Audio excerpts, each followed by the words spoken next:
guys, this is going to be about raising two children with a vision disability. And we have my mom here because I'm one of the children that she raised with a vision disability. So my sister and I came up with some questions on my phone, obviously, because where else am I going to put it? Write it down. What are you guys talking about? And so I'm just going to ask her the questions and she's going to cats are in the room while we're filming. It's not a good idea. Anyway, I'm going to ask her the question. She's going to answer, and yeah, and I'm sure you guys get the general gist of the thing. So, I don't know how to talk. Anyway, question 1. How did you find out about our vision disability? Well, when you were babies, about 3 months old, the doctors both said, both for you and Tina, hey, there's some movement in your eyes and you need to go see a vision special eye doctor. Okay. Yeah, that answers how old were we when you found out. So, About 3 months. Did you do any research about the condition? Not in books so much as, or even the internet at that time. The doctors told us that it was hereditary, so the research that I did was our own family background, parents, grandparents, any extended relatives, to see if the disability was known in any of them, and everybody said no. So it was a big question mark exactly why you had this particular vision disability. So, was there any local help? Not at first, other than through the vision doctor. For Tina, we were referred probably when she was about 4 years old to have an evaluation done at a school, elementary school. And when I tried to inquire about that particular school was like, oh no, you don't want to do this because then they're going to be considered handicapped. And of course, handicapped kids get teased and have a hard time. Well, hindsight, I wish that I had done it anyways because they would have had help from the school a lot sooner than waiting until they were in 4th grade. So, if you have children that have vision disabilities, if the doctors recommend, get help as soon as possible. And I just like to say it doesn't matter, you're going to get teased anyway because of the constant question of, what's that on the board? I can't read it. What's the clock say? It's too far away. So, just don't worry about being teased because it's going to happen anyway. Or even, so you were teased by kids, but even the teachers didn't understand why you couldn't see correctly. Yeah, they didn't understand it because even though we told them time and time again, hey, I can't see it, I can't read it, could you please either put me closer to the board or something else, they did not understand that we couldn't read anything on the walls. So, parents, if you have children that have vision disability, just, communicate with your teachers to help them understand that, they need, a little extra help every once in a while. And also, I like to say, teachers, if you have a student with any kind of vision disability, please ask them questions. Be like, hey, especially if they're coming up to you and say, hey, can you move me closer to the board? I can't read it. Just say, hey, or what would be a good place for you within the class, and then try and accommodate them the best that you can, because honestly, going through school was very, very hard when I was unable to do half the work because I couldn't read it. So.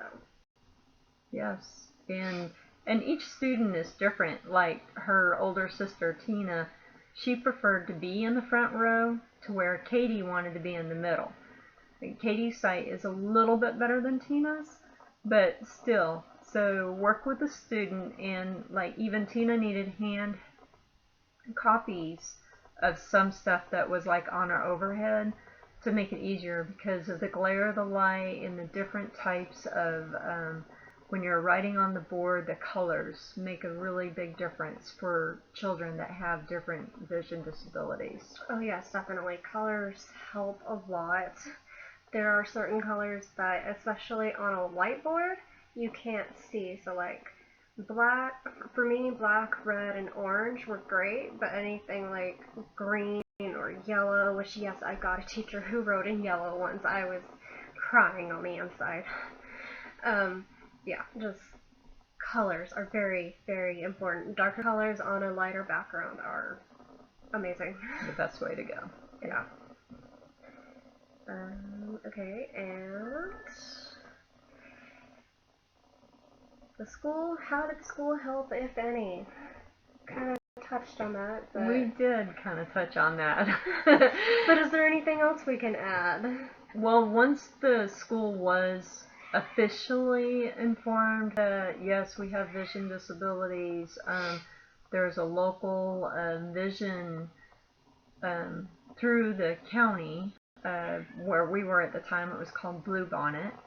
And then they contact the school, and the school, we had to do what they called DARS every year, every couple of months actually, I think every 3 to 6 months, to make sure that they were on track as far as what their goals were in vision and how they were doing in school.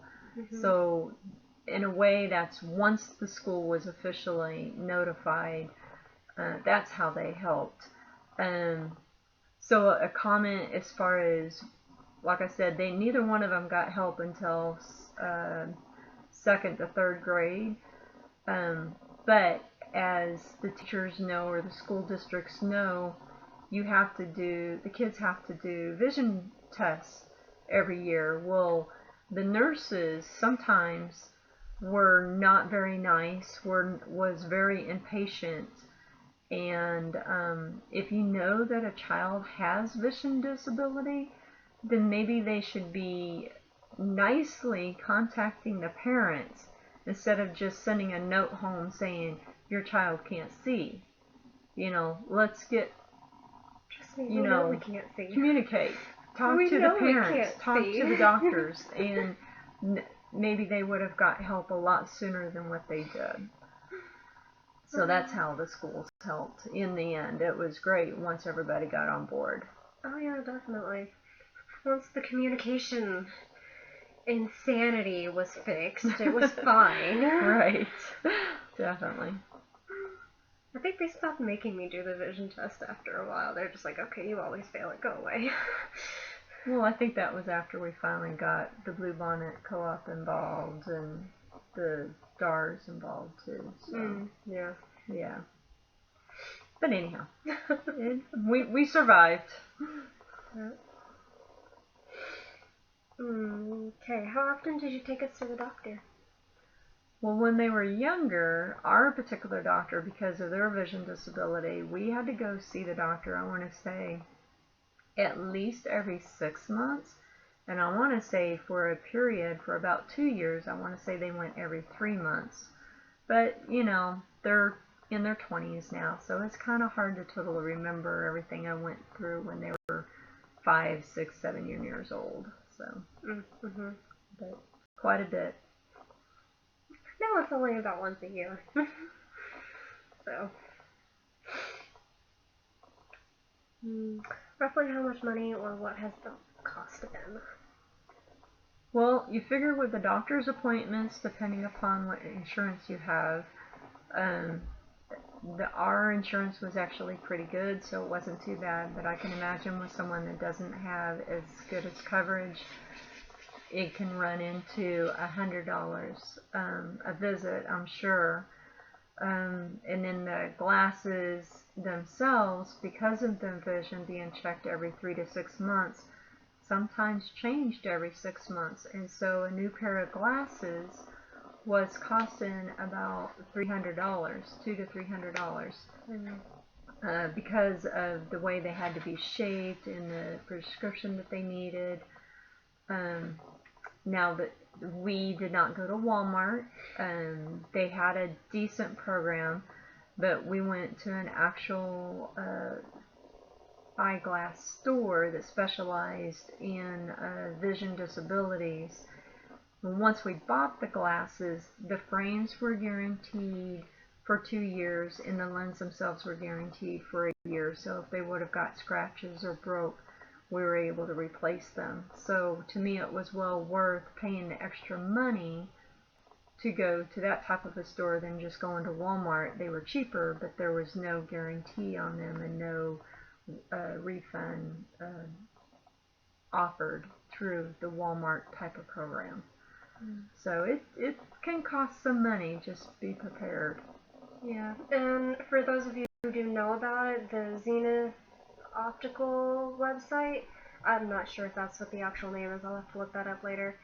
I do know that they offer glasses for a pretty cheap rate. I want to say it's like $10, $20 at most, if even that. I've never gotten the glasses through there, but I don't know if they are able to make the glasses with people who have the disabilities, who need like the extra power and the everything that goes along with it. So while it's a good option, somebody would have to do all the research into it, and I don't wear glasses anymore. I wear contacts because they work better with my vision disability. So as far as Zenith Optical goes, I really don't know. Maybe if any of you do know, please let us know down below. Thank you. I think that's it. Do No we more have questions? No more questions. Is there anything else we wanted to talk about? So when we got help from the Bluebonnet, or as they call it now, DARS, back in Texas, but we don't live there anymore, so we don't get their help. But we would get special devices to help either for school or work, or even when we became adults, for driving or just our general life. So yes, if you can get the city, county, state to help you. Actually, they were two different programs. The Bluebonnet was ran through the county, and then you have the state program, which was it's now called DARS, and I can't really remember. They were trying to rename it to where blind was actually taken out of this title altogether, but it was not. So I remember it as Division for the Blind. That's not really what it's called, but basically that's what it was for still. And then the Bluebonnet Co-op was helping the kids through high school. And they provided both my girls with a magnifying type of glass. They both was able to choose which ones they liked. Mm-hmm. And then did you both, I know Tina did you both get the optical telescope thing? Well, they didn't give me the telescope type thing, because you bought it for me. Oh, that's right. So I had already had one, so I didn't get one from them, but it was fine because I got to keep mine. My sister had to give hers back. Right. So it's very, be sure that you do check your local area to find out what's available for you. You'd be actually surprised the support that you can get. Mhm. And it definitely saves money because those items are not cheap. Oh yes, that is for sure.